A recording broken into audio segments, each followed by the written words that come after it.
Hi everyone, welcome back to the Dahlia Society and to Friday Sews. I'm here with my rescue cat, Juju. She's 18, actually heading for 19, and she really loves my hubby. Isn't it funny how cats pick one person they just gravitate towards? We've got a helicopter over us. It's ready to rain, so I'm going to try and get this done before it does because it's always the way. As soon as I go to film, there's birds, there's helicopters, there's planes, you name it, comes out especially for me.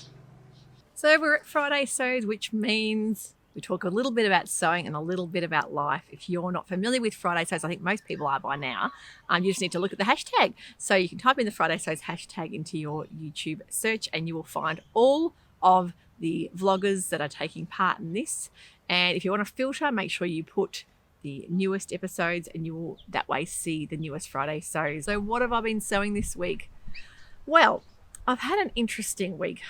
Interesting is probably not the best word, but I will get back to that in a minute. Let's talk about sewing first. I actually had this lovely Lola pattern from Forget Me Not Patterns sent to me.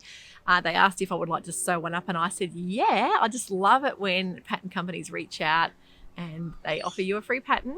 I just think that way it's great for me to make them up to show you guys. If it's one that you've been looking at for a while but you weren't sure, I think you're going to really love it.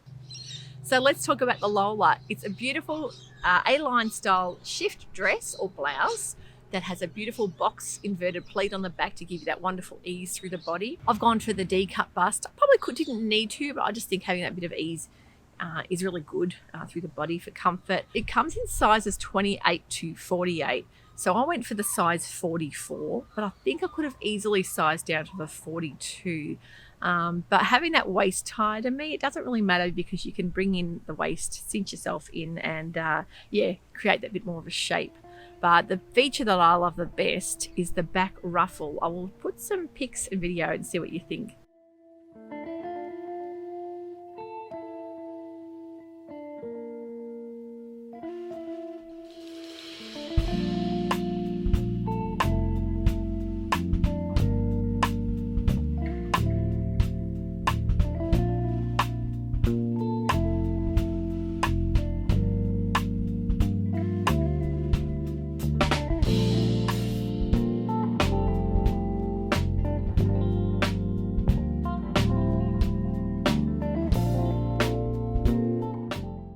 Pretty is that with that ruffle? It just adds that little feminine touch. You don't need to put the ruffle, but yeah, it's really up to you.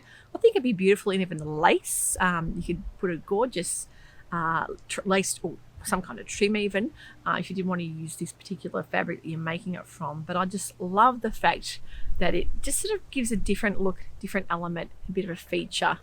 And the fact is that you can also make the blouse version in this top with the side split. So that is great because I love wearing those kind of blouses, tunic style blouses over a pair of jeans. And the side split gives that beautiful little bit of polish to the garment. You probably are familiar with Forget Me Not Patterns. They are a New Zealand based pattern company. They have some beautiful patterns. You've got the Adeline dress, you've got the Valerie dress, the Vera, free Vera top that you can get to, and the Ella skirt.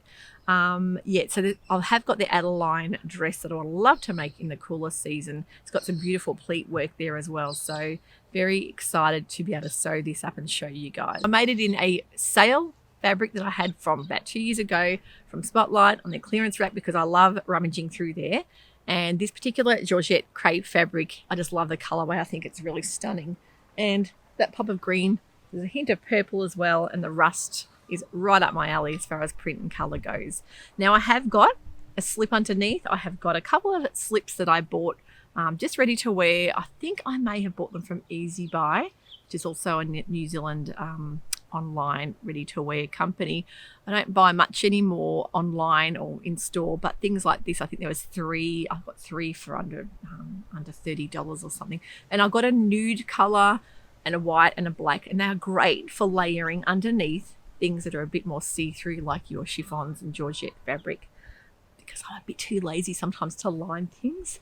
I just think just a bit more of a pain, sometimes a bit more work involved, but having these slips have been a lifesaver throughout summer for me. So they're just like in a stretchy kind of jersey knit fabric. They're very lightweight.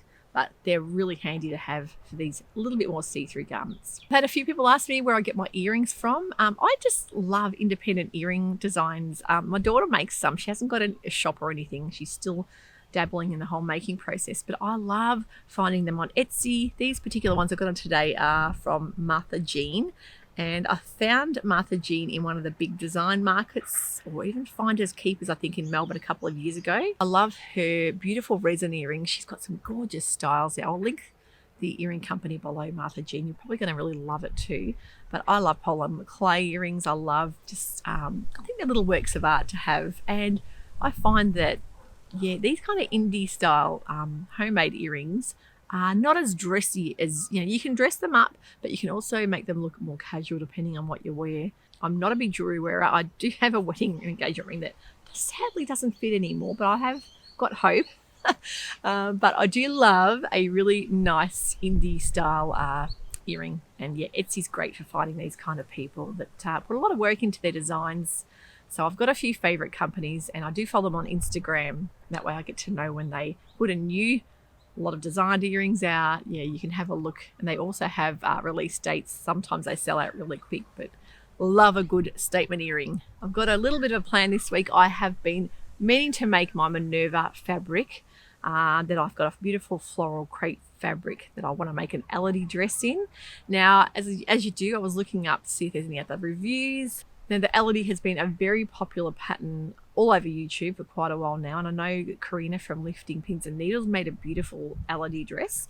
And I've also love, if you don't follow Sewing Therapy, Sarah from Sewing Therapy is just the master of sew-alongs. If you don't follow her, you need to go and have a look at her channel. I will link her channel below. She's done a fantastic sew-along for the Elodie dress. I absolutely love just her quiet, soothing voice and her classical music, and I just find her very relaxing just to even watch without sewing along.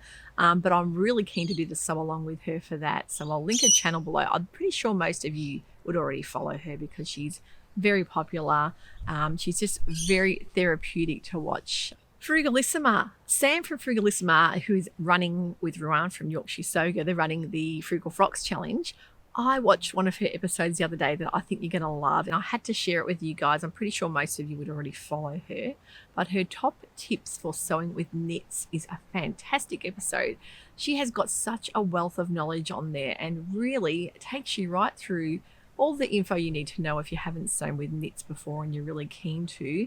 I just think it's really worth a watch. The way she has done this episode and the amount of information she's got to give you there, I think you are really going to appreciate watching that, and maybe learn a bit here and there as well about the different types of knit fabric you can sew with. I think it's really wonderful to have a lot of knowledge before you head off and buy fabric, especially online. It can be quite challenging to know what you're buying is the right kind of fabric. So head over to watch Sam's episode. I will link that below so you can go and watch it. I want to thank everyone too that had jumped over and bought the Sea Change jumpsuit from Pattern Emporium Patterns. Wow, you guys just raved about that jumpsuit. I know a lot of you had been scared previously to make a jumpsuit. A couple of reasons. Normally, people have a lot of issues with the crotch length, the length of the jumpsuit. It can be really hard to get that right kind of fit. And having those adjustable shoulder straps, I think, was a really good idea from Kate from Pattern Emporium. I think it's fantastic to be able to adjust things, and having the different kinds of ties as well, and also having that facing at the back that you can button up if you wanted to go down that route, or if you wanted to just make it without any facings. I think a lot of people found it a very, very simple, easy jumpsuit.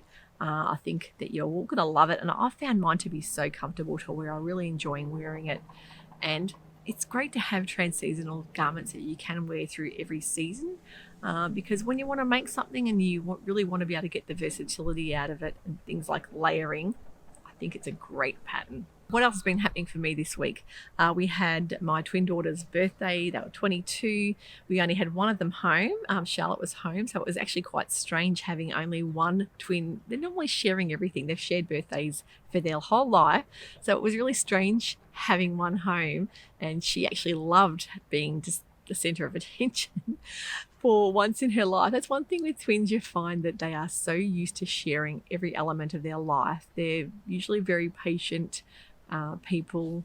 They're not always the first in line to push in for things. They're always very willing to wait their turn. I really missed Eliza. She was actually away with her boyfriend and his family. They went for a lovely 5-day trip away. They went to Bright, one of the most beautiful places to visit in Victoria. If you haven't been to the high country in Victoria, it's a gorgeous place. So I said to her, I would be going if I were you, definitely. So she had a wonderful few days away. This time last year was their big 21st party. We had a big dress up evening, and that was 1 week before our big lockdown. So I always say, hey, it's nearly been a year since the whole COVID lockdown.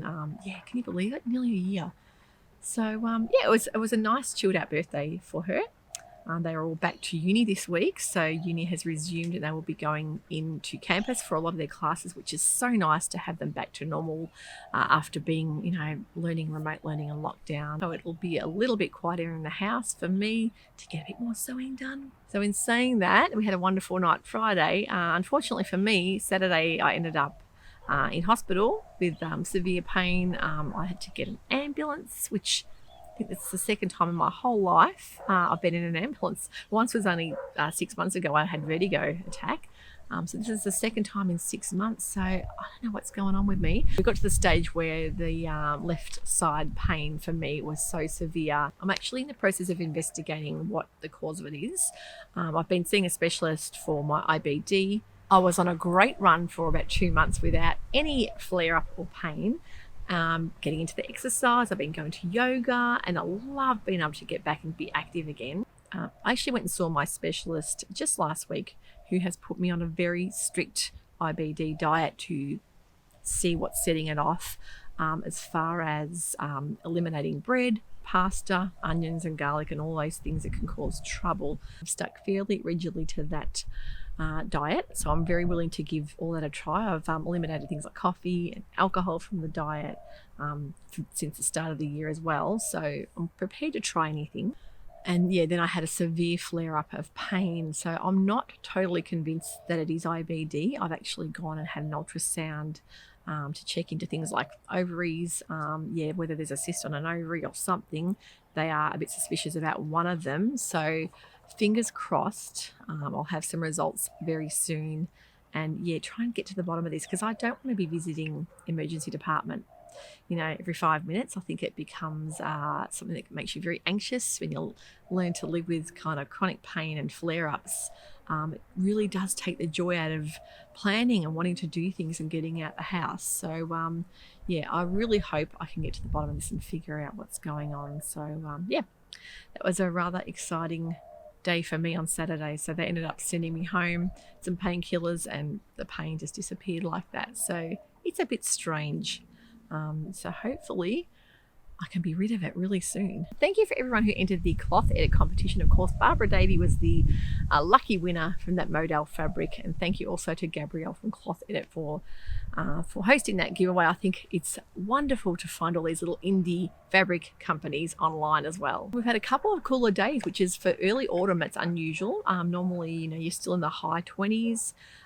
So 18 degrees. It's nice and mild, but it's unusual. You can see the weather is just all over the place at the moment. So it's making me starting to think about my autumn wardrobe and what I want to be making, what I need to fill holes and gaps in my wardrobe with. I want to get stuck into some of that blouse making. I've got plenty of fabric there in my stash, just beckoning me to come and do some sewing. So that's what I'm going to do this afternoon. Thanks for watching today. Thanks for sticking around to watch Friday Sews. Don't forget, if you've enjoyed it today and you want to support the channel, the best way is to give it a thumbs up. And don't forget also to subscribe and hit that notification bell, and you will never miss out on an episode. Catch up with you real soon. Keep safe and keep sewing. Bye for now.